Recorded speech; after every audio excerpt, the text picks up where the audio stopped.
Si Obsidia, ang Sovereign of Dark's End, ay isang bayani sa Mobile Legends, Bangbang.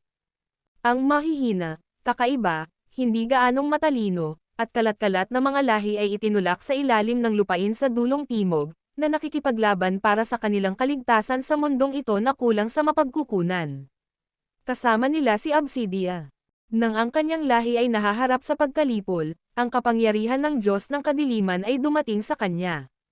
Isang tinig ang nagsalita sa kanya, Obsidia, ipagkakaloob ko sa iyo ang kapangyarihan na labis mong hinahanap, upang itayo ang iyong kaharian. Bumaba ang napakalawak na madilim na kapangyarihan, hinuhugasan ang kanyang anyo. Pakiramdam niya ay lumulutang siya sa walang katapusang kawalan. Nagbabago ang bawat pulgada ng kanyang laman bilang isang bagong mundo ang bumukas sa kanyang harapan.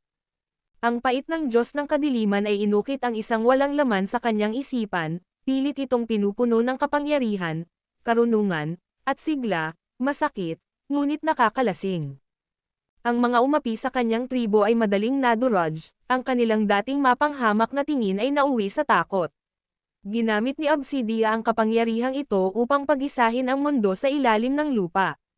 Sa mga sumuko, binigyan niya ng kapangyarihan, para sa mga naghimagsik, ang kanilang mga buto ay nakatambak.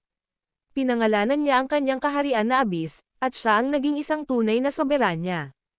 Trivia para kay Obsidia. Ang Obsidia ay nagbubunga ng obsidian, isang madilim, malabulkan na salamin, na akma sa kanyang pagkakakilanlan bilang isang nilalang ng kadiliman at buto.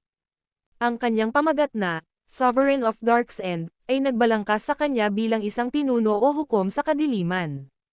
Gumagamit ang kanyang visual na disenyo ng itim, kulay abo, at malalalim na lila, na ginagaya ang Makentab, madilim na ningning ng tunay na obsidian na bato.